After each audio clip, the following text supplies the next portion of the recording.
The fuck going on in this motherfucking bitch? They call me the Black Charlie Sheen, aka One Chains. I'm also known as Fitness Trainer Mr. Train Your Girl. She be doing squats all over my dick.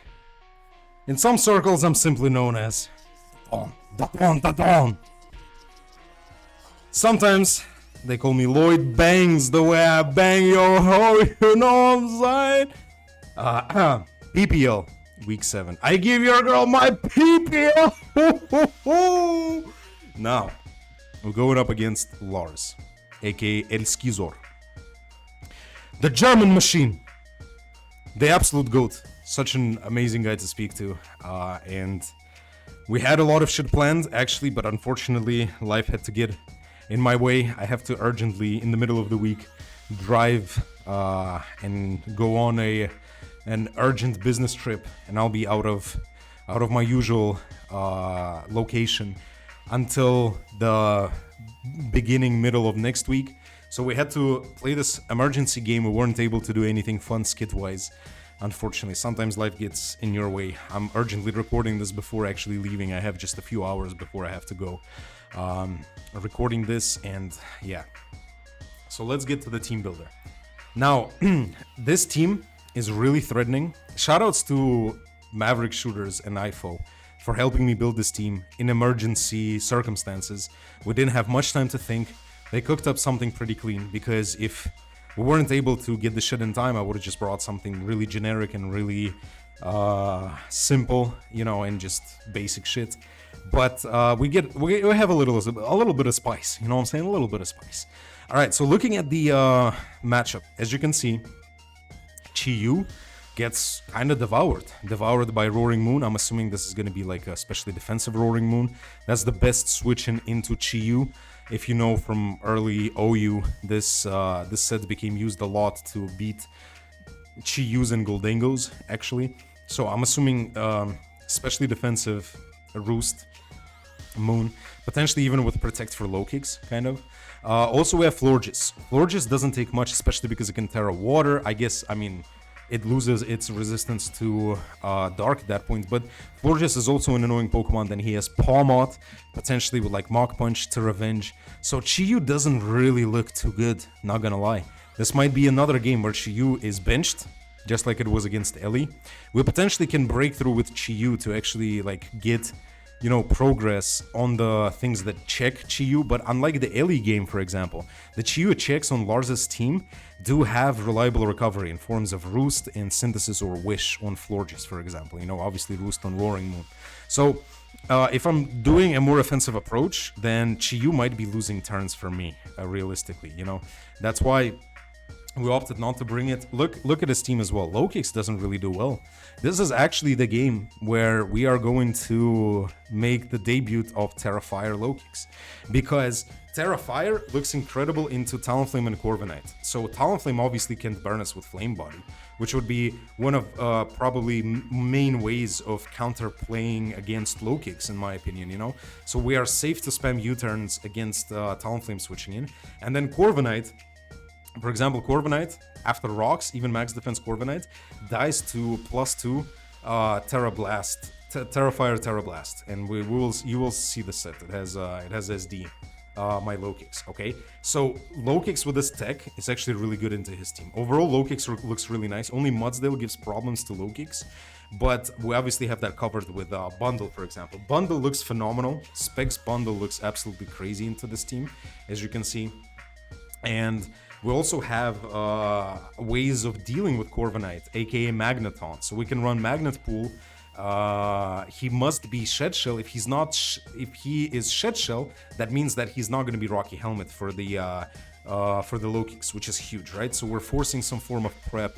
Magneton looks pretty decent overall too. Like if we, for example, try to Terra it, it can help us beat other stuff too. Right, Rillaboom looks like a big threat. That's why, you know, we would want to have Halucho on the team, actually. Low kicks kind of covers it, but it really depends, you know. I don't expect Graphite to come to this game, unless it's just, you know, Unburdened Grassy Seed, which could give us problems.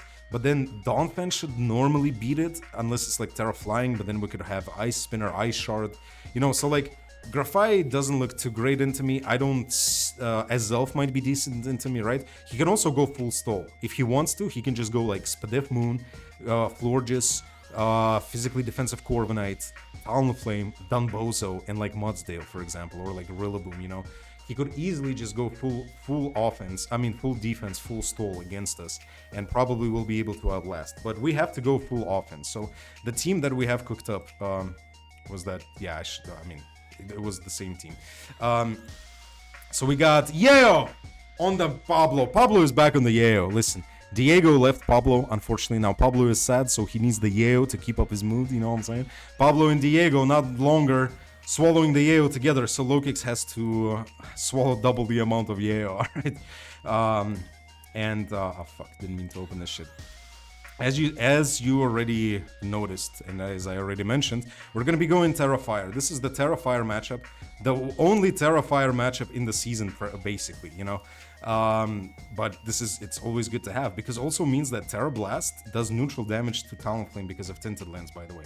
So we got Terrafire, we got First Impression, U-Turn, Terra Blast, and Swords Dance. So no Suka Punch. We're thinking between First Impression and Suka Punch, but and Suka Punch, but we opted to go for First Impression on this, just to be a little bit more safe in late game potentially, right? U-Turn, self-explanatory, Terra Blast for the Corviknight, also just, you know, overall decent damage. Swords Dance in case shenanigans with Protect happen, you know, shit like this. We got Salvatore, Halucha. The debut of Salvatore. A lot of you asked me to call Halucha Salvatore. I was going for a different name originally, but we're gonna go with it. This is Salvatore. He needs more screen time. Halucha, this set is really interesting. We're going Adamant Max Attack with Life Orb. And this is kind of like a primary switching into Rillaboom, right? And you can also just get pretty much a free SD. It outspeeds most of the shit if it's not Talonflame, for example, right? So like running Adamant is basically fine for us, especially it should be outspeeding the Moon as well, because I'm assuming Moon is going to be like especially defensive. So this Halucha is a really nice kind of wild card into his team. It does a lot into it. It's also a check to Florges, because Florges is a bit of a problem, you know, like offensive check. And just Halucha overall seems pretty good in this matchup, I gotta say. So this is the set we're going with Roost for longevity SD, just to boost our, obviously, our attack. Mold Breaker is there for Dumbozo. So in case Dumbozo comes, we can actually just still hit it with, we don't care about its unaware, right? Then we got the Dawn. This is very important in rapid spinning, because I should be able to get free spins against this whole team unless he brings Frostlass, but I think Frostlass is a very bad Pokemon into me anyway, so like you would be shooting yourself in the foot if you bring Frostlass, right? So we always will be able to get the spin the rocks away, and we should be able to set up Rocks our damn self, right? And because it's usually free against most of his team regardless. Then knock off the items. High horsepower tech for the grassy terrain in case it comes, right? High horsepower is pretty interesting tech here. Then we got Steel Packet. As I said, Specs Bundle looks unbelievable into him. Specs Bundle is gonna go absolutely crazy. We're going with Modest because the only Pokemon that we need to outspeed is Talonflame if it's max speed. But even then, if Talonflame is special, then it needs to hit Hurricane, for instance, or Overheat, right? If it's physical, we should be able to take a hit from it, especially because it probably might be max HP, max speed. So, like, we are okay going Modest on this shit for maximum damage output. You know what I mean? And then we got, hey, girl, let me peek at you. Let me peek at you right quick. You know what I'm saying? Hey, girl, I'm trying to peek at you right quick. All right. We got Pikachu. Pikachu is actually really fucking good in this matchup. It's really phenomenal because nothing wants to take the Volt Tackles. It's really strong with Light Ball, unbelievably strong with Light Ball, right? Because it doubles the attack and special attack, so like we have basically built-in huge power. Encore is something to lock potential like setup stuff, right? To lock some shit in and buy us some turns.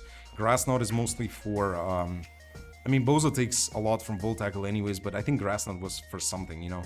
Then we got Play Rough. Play Rough is an interesting tech, obviously for Roaring Moon and Palmot. That is important because Palmot should be the primary switch into Pikachu with Volt Absorb, right? And then we could just, if we get the turn right, we can just Play Rough into it. We can also Play Rough into Moon if it tries to switch into like Volt Tackle and shit, right? So like, Player Off is a really good, cool tech on Pikachu. This is a crazy set. Pikachu, unironically, is going to be really good in this game, I think. Then we got Mia. Mia like to be comfortable. T-shirt, no draws, and she called me Ike Turner because I beat her in the car. Beat her in the studio. Even hit her friend too. Listen, bro, Mia gonna go stupid with this set. So as you can see, we have no Hyper Voice. So we don't need Pixelate. We're gonna be going Cute Charm. In case we want to obviously trigger that against some male Pokemon. If they're looking at Mia, you know what I'm saying? Mia trying to pull motherfuckers, you know what I'm saying? Mia over there shaking that ass, you know what I'm saying? Cute Charm activating, these motherfuckers can't stand. They will not be able to resist Mia's Cute Charm, okay? This is sinister set, very sinister set. This is pretty much built to beat half of his team. That is not, for example, a Rillaboom, it sets up on a lot of shit. So we can set up on Florges potentially. We have Calm Mind, Wish, Stored Power, and Draining Kiss. Stored Power is going to be very important if we manage to get into a Calm Mind war with Florges, for instance, and then Draining Kiss is very good to obviously hit Moon. Moon shouldn't be able to do too much with Iron Head, even if it has coverage, then recover everything back with Draining Kiss. It's 4 times super effective, just additional passive recovery for Sylveon too. So again, this team was built really quickly. It was made on the spot in like 30 minutes, but I feel like it has really interesting techs and really interesting ideas. So we're gonna be this is gonna be a fun ass game. If we manage to win this game, then playoffs are guaranteed. We are already in a really good position for playoffs regardless. We should be, barring us getting 6-0 twice in a row, we should be qualifying no problem. You know, but just better safe than sorry. We want to win this game, even if it's scuffed as shit, the prep. But you know how we do it, bro. The Don never preps and always wins. The Mafia, the house always wins, bro. The Mafia is there. When the Mafia has your back, I'm talking about you, boys and girls. Thank you so much for the support. The Mafia appreciates it, bro. The Mafia is every single one of you, and we have an incredible community. Let me take this moment to thank every single one of you once more. I'm fucking loving this. I absolutely adore every single one of you. We are one big family, and I want you guys to remember that you are incredible. Every single one of you. Never let anybody make you think otherwise. You are the best, and I fucking love you. Love from the Dawn to every single one of you. You know that with your support and with your belief, we're gonna pull through, always. I'm your Dawn. They call me the Dawn, the Dawn! I'm out this bitch.